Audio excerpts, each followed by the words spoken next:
back to Women Making Moves, where we celebrate the moves that women are making. My name is Amy Pons. I'm a Master Certified Life Coach and an Energy Healer. I'm joined today with Romanshika Singh. Romanshika is a Nepali-born media personality who's fearlessly carving her own path in the media industry, defying norms, and setting new standards along the way.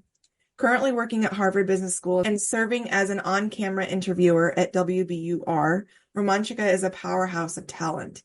She is a TV host, media strategist, creator, writer, speaker, data analyst, and a very hardcore Gen Z.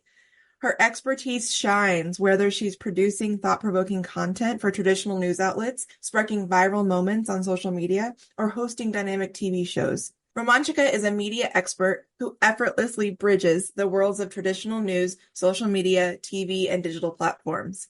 With a passion for modern marketing, media, and technology, Romanshika is the thought leader in these spaces. She recently delivered a TEDx talk titled Navigating the World of AI as a Gen Z, and was also invited to share her inspiring journey on Stars in Making, a podcast that celebrates rising leaders who are shaking up their industries.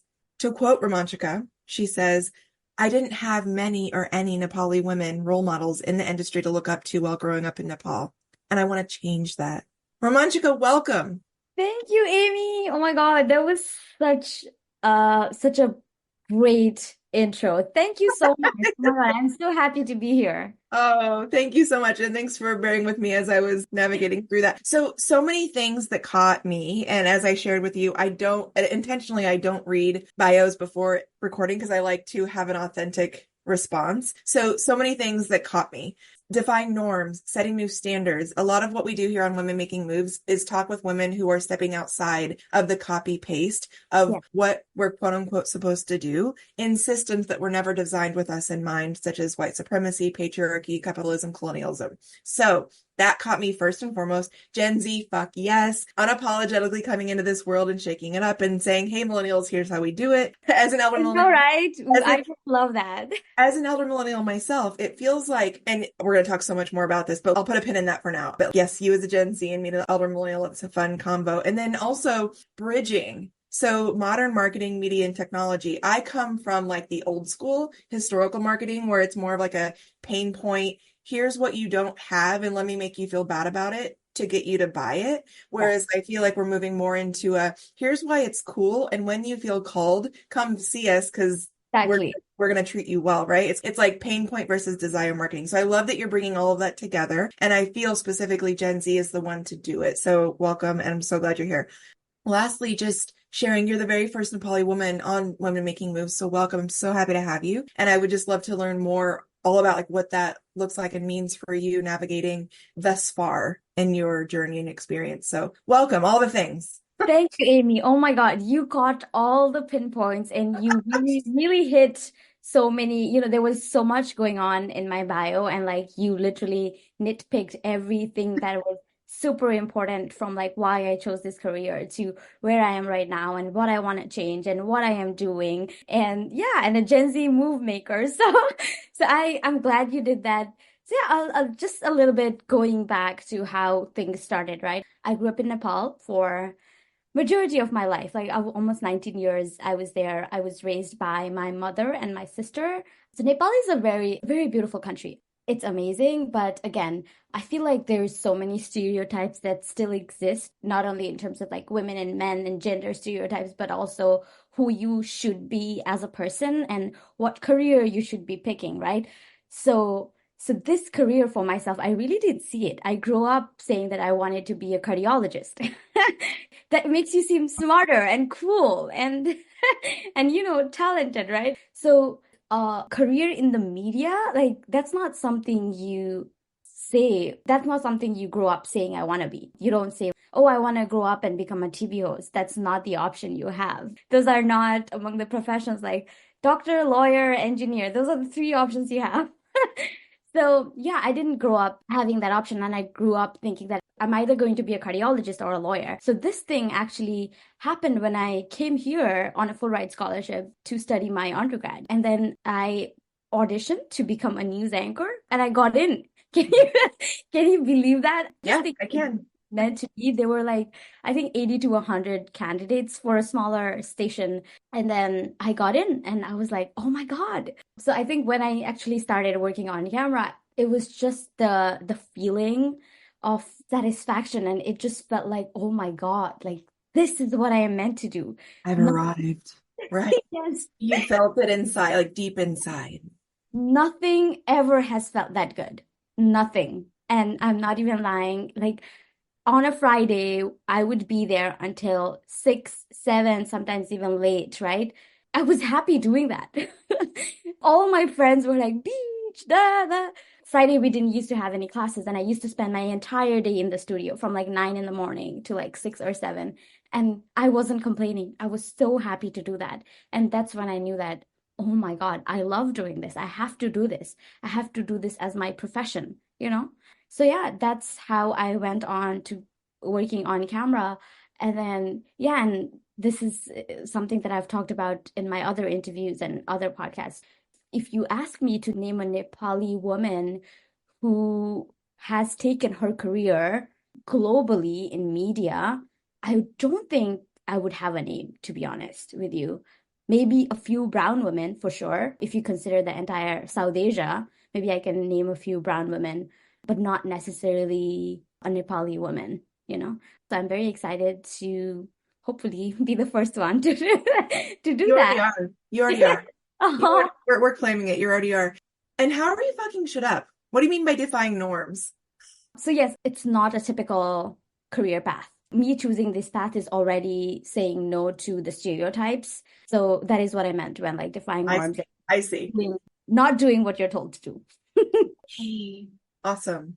So much, right? So much. So much, because I, again, as an elder millennial, what's so fascinating and about what I love so much about Gen Z is I'm going to try hard not to stereotype, but I'm Yes. going to like broad brush some generations here. So when we look at the traditionalists that are now in their 90s, Mhm. they were literally their whole lives were constructed around lack, fear, scarcity because they didn't have enough food. Well, that's who raised the boomers. So again, that lack, fear, scarcity. And it was all about, it was so hardwired into money Yeah. because that was what was providing the basic needs. And then also they designed the workplace based on, I'll say in the US, in the industrial age, making cars 100 years ago. That's what they built the workplace off of, was like a manufacturing setting, 8 to 5, this and that. They brought that into the entire business world. So that's what the boomers, that's where they feel safe in and that's where they thrive. And they've got to see the people doing the work to be able to trust that it's actually getting done. So that's where what I call power over or control over others. And then, of course, they raised Gen X, and Gen X was like, oh, well, okay, I don't totally vibe with this, but Yeah. this is what my parents are doing, and I don't really feel like I have a ton of other choices, so let me go do this. Yeah. So they went along. I feel like millennial is more of the masses of millennials came in and said, "Oh, I really don't like that." But me personally, I'll speak for myself. The first 20 years I was in corporate America, and the first probably 15, I was very copy paste. Yeah. I wanted to fit in so badly. I wanted to show up. I wanted to follow instructions. I wanted to do what I was told, all Yeah. of that. And then I started to remember who I was in this unique brilliance of mine, which is a healer and a warrior. Well, those didn't have a lot of places in the corporate world. She started to shine through about 3 or 4 years prior to my departure. And I was crushing metrics and goals, but because I was doing it in a non-power over someone way, meaning my whole world, my whole job was to make sure that my team was not only okay, safe, felt good, but how can I literally move anything out of your way so that you can just run? Like I would run through walls for my team. Yeah. And that wasn't necessarily welcome that way. So, and then it led to one last straw moment where I was like, today's my last day. I'm out. Hey, there you go. Yes. And I'm beautifully on this path now. Listen, it's not easy. I would tell everyone I was secure 100% in money and titles. That's it. I was a shell of myself. And I was in survival mode. And that started to look like perpetuating the systems that were in place that were not designed with me in mind. So beautifully, my spirit team, my spirit squad universe set something in my pathway to say, okay, in or out. And I was like, out. And so now, am I making as much money as I did before? No. Am I okay and safe for the first time in my life? Yes. And that becomes the balance. You can earn a living and feel safe and okay. Does it have to be millions of dollars? That's up to you. I mean, I will never dictate what someone else wants or needs, but I would ask you where that's coming from. Because if you have built a life where you can sustain it with enough, then what makes you want to go for more just money? So anyway, I digress. I feel like millennials were starting to move and shake in the masses, and then Gen Z came here and was like, no. No, Just, we don't take no shit. yeah, you came in and you were like, we're not even going to play this game, even for a little bit. And what is interesting, and I want your thoughts on this, Romanshika, boomers, you've heard this, I'm sure. They're like, Gen Z doesn't want to work. That's not true. Boomers, you came into the workplace and said, let me work my ass off and run myself into the ground and sacrifice my entire self so that you will care about me. Gen Z is, show me you care about me first, and then I'll show you what I can do. Exactly. And we work smart. It's Yes. working smarter is more important than working hard, you know? Yeah, I just love the way we function. I know there's just misconception that Gen Z is lazy, they don't like doing work, they just try to find shortcuts. No, it's called smart work. We need that radical diversity of thought to say, listen, the society, the way it's functioning right now, people are dying every single day because they only have cared about one thing. We need to bring back in a balance. We have way more in common than we have difference. And sometimes I want to get in a room with like a substantial amount of all big 5 or 6 generations that are in the world right now and be like, what does everyone need? And like, let's all get really pissed at each other. And then let's move through those emotions and say, what does it take for all 5 to thrive? Not just survive, but thrive in this world. And that's why I'm excited about the upcoming election to restore the middle class. Yes, I am excited about it too. And you know what? I feel like one thing about my generation too, Amy, is that we are not scared to speak what we think, like right up to your face. Like we will tell you what's wrong, regardless of whether you're in corporate or you're not, like whoever you're with, you if they think it's wrong, it's wrong. And same with the upcoming elections and everything that's going on, right? Like we are so upfront about it. And I think I'm so excited about that with my generation that how politics is going to look like, especially, we are so upfront about if something is wrong, it's wrong. Like, no, we are not going to stand for it. Romanchika, first of all, keep fucking going. Like, I know that you're not gonna not, because that's Yeah. not how you were all born, but like, I love Gen Z so much. I feel like your generation will be the first one that will actually achieve like a moderate party, like actually get it up off the ground because we've learned that extremism on either end does not work. Do you vibe with that? That like your generation is the first one that actually understands a true balance of what we need to move forward? And do you ever think about the boomers? I think we do, and I think we appreciate you and how you had done things, but we also realize that okay, that is great that those were the things that were done in the past, but we are not in the same times. Times have changed so much. We has changed, the world has evolved, how things were done has evolved, and the old method and the old way of thinking is no longer going to work in the world that we're living in right now. So we appreciate you. We appreciate everything you did. You appreciate how you worked. You appreciate the working methods, your thought pattern, everything you did in the past. Because I think if it wasn't for you and if you didn't think or work that way, the past world wouldn't have survived. So that thought pattern was perfect for the world that was back there. But it's just that with time, we also need to change to the modern time. So I just think that our thought pattern right now is perfect and fits well with the world that we are living in right now. And I think we need it, especially with everything that's going on in the world. Dude, and that's why I feel like sometimes as a millennial, I feel like we're holding our fingers in the dam because we both, and me, again, I'll speak for myself. Yeah. Personally, I have lived through the life that like traditionalist boomers and X created. And I also understand what Z is doing. Millennials are like the bridge. I agree. I agree with you. It's like sometimes I feel like you guys are in the middle. It's like we're the middle child. It's like, can we all get along? Oh, yeah. So you're always like, oh, I kind of understand you, but I also kind of understand them. So Yeah. I feel bad for you. Oh, thanks, Romanchika. but it's all beautiful. I love so much the push that your generation is giving the entire world because we need it. Again, millennials were not quite there where we could bring that radical change you are, like through evolution. This is a beautiful, if you watch the sheer beauty of evolution of what Gen Z and Alpha needed to be to create the new world. Here you are.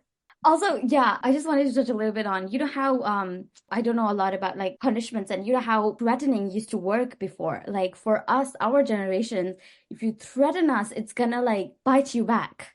It doesn't work that way. I almost spit my coffee out. Literally. If you threaten us, we'll bite you back. Tell me more. I just think that punishment is not the way to go, or threatening is not the way to go about it. If we stand up for something that we think should be heard, should be listened to, there should be something done about it. And if you use some other means to shut it down, like a form of punishment, something like that, I just think we're not the type of generation. I think we're going to get louder, if that makes sense. Please do. Yes, it does. When you say that, it recalls in my mind the way that we approach the workplace in general as it relates to performance reviews, quote unquote, performance reviews. You are grading someone against how they're showing up in comparison to others, rather than did you meet the goal, did you not meet the goal, and how can I amplify your unique brilliance? It just needs to be completely gutted and redone. And to your point, like further, the work that I do with workplace psychological safety, it's all about threatening or making you feel less than. Like the moment you raise your hand and say, I don't feel safe or good in this workplace environment, you're put on a performance improvement plan, and that fucks with your head, because then you're made to feel you were the problem. You were never the problem. The workplace, the systems are the problem, because they're still operating as if they were 100 years ago, which was designed with power and control over. That's not the vibe these days, folks. Exactly. And those needs to be changed. As you said, right? It's not be more about how do I bring out the best in you instead of this old system that has been there for I don't know how many years. But yeah, that's what I'm saying. It doesn't work with us. I think in that if we go back to 1776, colonialism, it's power and taking control over land, people. I don't vibe with that. Like I don't really celebrate 4th of July because I don't vibe, and you made an excellent point earlier, honoring that back then, boomers, traditionalists, whomever, they created the world the way it worked back then. Yeah, it's changed. I'll put a pin in the founding fathers, so that's that could be in a whole other segment. But yeah, you're right. So I try to balance that. I try to, like, again, with my healing part of me, I understand that people do the best with what they have. Yeah. So. Yeah, and it was their time. They did it. They did it how they thought it was the best, and we're doing it how we are thinking it's the best. Yeah. Millennials will try to get everybody on the same page at some point. That's what I'm telling you. I feel bad for you guys. We're working it. It's fine. It's fine. We're out here. We're doing it. The conversations like these are the ones that set the tone and get others to be like, oh, that's how we start having the conversation. You and I are both open-minded and are like, here's how we need to go forward. Like, we need more of you and I, and like, let's just build a coalition. Okay. So, Romanshika, what moves are you excited to be making right now? Thank you, Amy, for that question. Oh my God, there's like so many, but I'll try to answer this in like 2 points, one professionally and the other personally. So for professionally, as I said, I work in the media and marketing space, right? I work both as an on-camera talent and off camera as a strategist, consultant, and a content disseminator. I took a kind of leap of faith. I've worked in the space for so long. I took a leap of faith and I tried to understand data. I'm taking a data science class, try to understand the algorithms behind it, because there's so much going on. So I'm very excited to be seeing, of course I have these content and marketing and media skills, but I want to be able to use my data science and analytical skills to see which content and what type of stories we should be telling, especially with everything that's going on with meta and algorithm filtering, just being able to not just see content as a content creator and as a creative thinker, but also as a thought leader, taking a step back and seeing it from how would I say, like a top point of view, to see what impact is it making, and to be able to be in those decision-making process of, okay, there's content filtration happening. Why is it happening? is it just becoming a platform for entertainment? Because there are creators who are there to educate and inform. So why are we blocking off those content, you know? So just trying to also take a step back and be a thought leader and kind of like an observer and be in the decision-making process. Yeah. Yeah. I feel that when it comes to AI and algorithms, those were still designed by mid-aged men, mostly white men. And Yeah. so, to your point, the filtration that we're seeing, I'm on LinkedIn. That's my main Mhm. platform for my business. And I see women and people of color being disproportionately shadow banned. And that's what you're talking about. Like, because like, again, AI and algorithms, great, but there's huge problems with bias. And the fact that like I got banned on LinkedIn because I was talking about women's health, specifically around pelvic organ prolapse. And because we have a vagina, it's more likely to happen. I got banned because I said vagina. That's not vulgar. Like, so Exactly. help me understand. I'm pretty mad at AI and algorithms as it relates to that. It's so biased. It is. So it's happening everywhere. I'm specifically going to talk about from an Instagram perspective, and I think it's kind of similar in other platforms too. So there's kind of an option. So usually how would I say? So usually on platforms, you get an opt-in or opt-out, right? Like, so in the beginning, if you don't want to see such content, you opt out of it. So you say to Instagram, hey, like, I don't like this type of content, so please don't show me anything like this anymore. But what Instagram has done is that it automatically opts you out of all these gender, political, LGBTQIA, racial issues. So all you're seeing is these dances, like not necessarily, how would I say, topics that you need to be aware of. So it automatically opts you out. And so many of people don't even know that the reason that they're not seeing that content is that Meta has automatically turned those type of content off for you, you know? I wonder, let me ask you this, is it because they got into really big trouble because they were pushing a lot of misinformation when Trump was running? Exactly. I think so. I think there's an apology from Zuckerberg online, and now it's like a whole political issue, which I don't want Yeah. to be commenting Yeah. on. But I just think usually you get in an opt-in and opt-out, but why are you opting automatically putting it as an opt-out? Like that's not okay, you know? I bet that it was one of those things where like, well, something happened, so let's go to the extreme and take choice away from people so that we keep ourselves out of trouble. Exactly. And then, you know, especially for my generation, it's kind of scary because like almost 58%, the numbers say that 58% of us get our news from social media, Oh, which wow. which is scary to be honest, because now we are actually being ripped away from information that we need to know. You know, it's filtering. So you're only showing us entertainment. So that's what I'm trying to do. I love content creation. I love all this, you know, the fun side of it, the storytelling side of it. But I also want to be on the back end and see how these things work and be involved in those decision-making process because it's, I think more than any other generation, it's my generation that's going to be affected so much with these, you know, changes. Yeah, and you're so right. Like Instagram has become for me and my business anymore. It's just become like a playground where like I have a site and I get tanked because of this because I use a site to post on my behalf so that I'm not out there having to do like a million platforms all day every day. But again, because one, I use the site and two, my posts are about energy work. Accounts reached every day is like four. And Yeah. I'm like, oh, that's fine because like one of those four needed to see it that day. That's great. All right, Zuckerberg. Hire Romanshika, come have her look at all your filters and actually do it so I that it works. know. Somebody needs to Come do on. something about it because you're getting backfired and now we are playing the blame game. Yeah. That's something that I'm excited about Yeah. doing professionally. And then personally, I'm actually just very excited, Amy, about putting myself out there, doing such interviews, taking care of myself, taking up space, which I very recently started doing, making people not being scared to say what I want. So something about South Asian culture is, and this, oh my God, I hope I don't get like shamed for this or anything, but we are always told to keep your dreams to yourself. Like, don't say it out loud. Like, you know, don't let anybody know what you're working on. Don't tell what you want to achieve. Like, keep it to yourself. But I'm like, if you don't tell what you want, how are you going to achieve it? At least you have to say it to the right people, you know? So just kind of changing that mentality and saying what I want and being in the rooms that I want and not being scared to take up space is what I am personally working on. You know, It all comes back to, and this is my work as an energy coach, it's taking a step back and saying, it's not blanketing. You can't say what you want to dream to anyone. It's understanding and feeling into your body. Do I trust and have full free will and autonomy with the person, place, and thing around me to share said dreams? And if it's a yes, share it. It's going back into yourself. That's what I always encourage folks to do. It's like returning to yourself.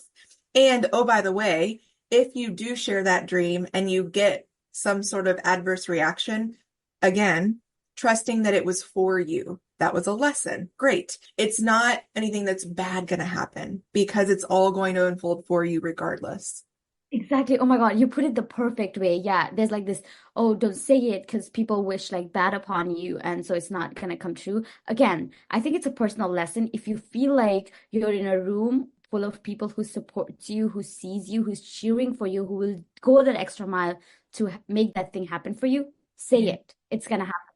It's a Say support system, it. Say right? it. And oh, by the way, if you run across a person and they have ill will or they aren't jazzed about it, trusting yourself enough that says, oh, that's theirs, not mine. You Yeah. have no idea. That is theirs. That has nothing to do with you, your abilities, or your ideas. That is their energy, and you have full free will to opt into or opt out of that vibe. Exactly. Oh my God, Amy, you put it the perfect way. Exactly. It's not on you if the other person is exactly like not Oh, reacted. It's them. It's it's their their problem. problem. Probably they're hurting. Or, oh, they're mad. They mad they did not think of it first, right? Like that could be the energy. So they're going to tell you it's stupid and don't do it. And they're going to go to whatever. That doesn't get to be yours. So Yes. trusting yourself with everything that you have.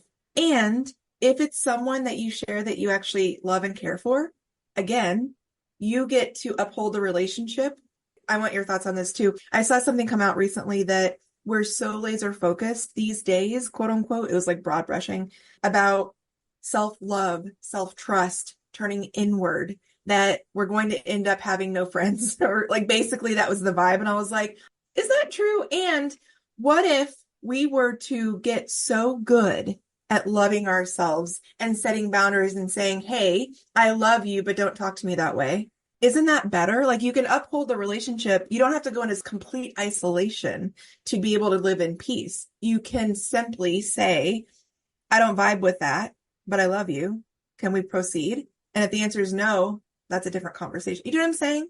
Yeah, I get it. Exactly. I agree with you. And I think if you are being respectful on how you set your boundary, and if the other person is not being mindful and respectful of that, it's actually, I think it's their problem. They're probably not mature enough or haven't experienced something like that to not give you that respect or to respect your boundary, because you are coming here from like, hey, I love you, you're my friend, but like, can you please like just give me this much time? It's on the other person if they're not understanding you. Right, exactly. And then you both get to decide what the go forward looks like, having set this like healthy, whatever it is. But everyone was like dogging boundaries. I was like, it's nothing is that clear cut. It's a yes and it depends on the situation. I think it's very just honest communication, Yeah, right? yeah, If yeah, the other yeah. person is not getting it, Yeah. I think it's their problem and not a you problem, to be honest. They have to be respectful. I think it that way. I definitely think it's just very open and honesty, and you're coming from a good point of view and you're just trying to make them understand. And that's, oh my God, like why would that be like not having any friends? It was actually, I think, a young woman in Gen Z. She was like, we're actually getting to a place where we're going to be isolated with no relationships. I'm like, I don't think that that's where we're headed. It's again, it's transitioning from a place where, because again, I've heard boomers and Gen X say things like, everyone's so sensitive. I can't say anything anymore. I'm like, is that true? Or is it that you've only said what you want to say your entire life at the expense of someone else's comfort and they didn't say anything about it?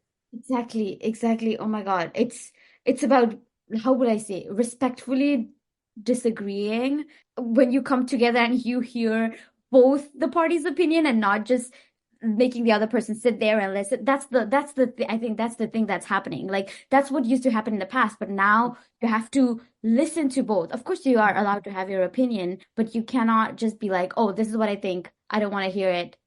I don't care about your opinion." No, that doesn't work that way. No, it really doesn't. You're spot on. And it's giving space to that realization and understanding that you're not innately wrong. Like you're not a bad person if you tell a misogynist joke. And when you get feedback about said misogynist joke by someone like, I don't know, Amy, if you react adversely, that's yours Yeah. because you know at the core that that's not a right joke to make. And I've now said something and now you feel embarrassed and now that's yours. So again, it all gets to be true. It all gets to feel valid. And advice, if you're in my presence, don't tell a misogynist joke. Okay. So I want to, Note, everybody note, take a note. no misogynist, actually no racist jokes, no misogynist. Just don't try to make it funny at someone else's expense about like lived experience. Just don't do that. You should see that coming. Like you should see, somebody like Amy calling you out for it. And typically, you're right. You're absolutely right. And I will say something, depending on my relationship with you, I'll say something of the sort of like, that's not funny. Or if it's someone I don't know, I'll be like, oh, help me understand why that's funny. Yeah. What an odd thing to Just help me say. understand. I want to go to a post that you made recently that I was like so fascinated by because again, at 42, I didn't know this was a thing. So I'd love for you to share it with me and understand what this is. So it was about a month ago. You said, this is such an interesting read. Check it out. And it's an article called Why Great Ideas Get Stuck in Universities. What's happening?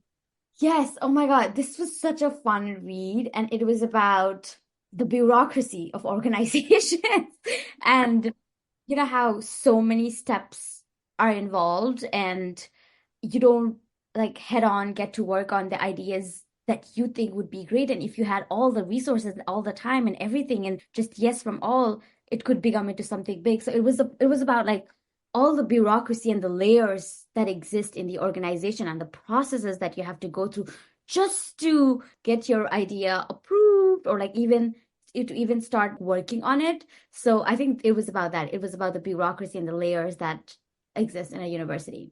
Specifically, bureaucracy at a university? At a university, yeah. Okay. As humans, we've over-engineered every process painstakingly. I'm not suggesting we shouldn't have process and controls in place and like risk assessments and all that. I'm not saying that. I'm saying we've over-engineered it so much. Yes, yes, I agree with you. And this article was especially about entrepreneurs when you're in school, when you're at a university, you have a great idea, you're an entrepreneur, but I think most of those ideas are likely to die because there is so much process involved that it kind of burns you out with not getting the immediate support and enthusiasm that you would get. All that energy is wasted on like going to this and then this person and then this department and this department and this and finally being like, oh, so that's why great ideas don't really make it. And I would agree with you. That's a problem everywhere right now because I'll speak from the corporate experience. I would write up a business case and like the main KPI would be like, because it's the right thing to do for humanity. And that wasn't accepted. It was like, no, how much? And exactly. No points needed. That is it, right? I wasn't allowed in the boardroom for a little while because I just kept bringing them stuff like that. So that's an example of still, even at university, everywhere. I would say any organized entity is still operating in systems that don't work with the way that the world has changed. I agree with you. And as you said, it's the same. The bureaucracy in corporate is it's crazy too. And I think you go in with as a new employee, you go in with so much energy and so many fresh ideas. And I think you were crushed in the first 3 or 6 months. You're like, okay, I'm not even gonna try it. And unfortunately, I would love to tell you that's not true. It's totally true. And it's totally true. So this is why you and your generation exist. And millennials, come with us. Come on. Gen X, boomers, you're welcome too. Anybody's welcome as long as you have an open mind and see that it's not working for everybody anymore. So as we start to wind down, Romanshika, what would you say, let's say to either, whether it be South Asian women or Gen Z that feel that they're being silenced, like what would you tell them? And then also, what would you share to not just Gen Z, millennial, but all the generations that recognize that things aren't working? What's a next step they could do? I think the most important thing for everyone, right, is always to be open-minded. I think to have an open mind and to listen where the other person is coming from and to listen to what they have to say is, I think it's everybody could use right now, especially our politicians. Sorry. I'm kidding. But yeah, I think especially for people who are not my generation, like Gen X, millennials, boomers, going in with an open mindset, with an open heart, and just being like, okay, I'm just going to listen to what this person has to say. I think that is one thing you can do. I think that's the first step to bringing together, is to listen to the different point of view, where we are coming from, where you are coming from. And it's also for my generation, to be honest. We just need to listen to each other if we want to thrive together, for sure. And anyone being actively silenced based on their lived experience or where they grew up, what would you share? I would say, honestly, I would say keep speaking up in the ways that you can. Does not necessarily have to be vocal. It could be through art. It could be through personal one-on-ones. Let's say if I'm not on a, how would I say, on a global platform sharing something like that, if I'm just inside my home, even talking to another girl, sharing about my experience, right? I think just keep speaking. Verbal is not the only way to speak. There's so many other forms. So if you are being silenced one way, take the other path and keep telling your story. Because trust me, it makes an impact and you cannot even imagine. It's generational impact. You're already changing people's lives. You're already making a difference. So just keep doing that without even you realizing you are a hero in somebody's life. You're the change maker who changed someone's life. So yeah, keep sharing your story. Amazing advice. Amazing.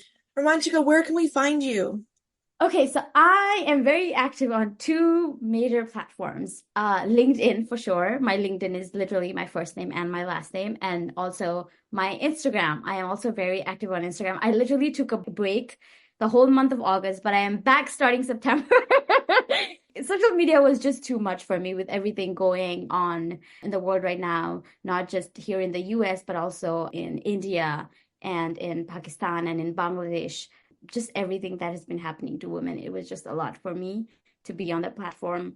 So I took a whole month of break, but I'm finally back starting September. So yes, please feel free to reach out to me if you have any great ideas. I always love collaborating. So if you have any great ideas, if there's anything you'd like to share, I'd love to work on and find a way for us to work together. So yeah, my Instagram and my LinkedIn for sure. Beautiful. Closing remarks as we wrap up.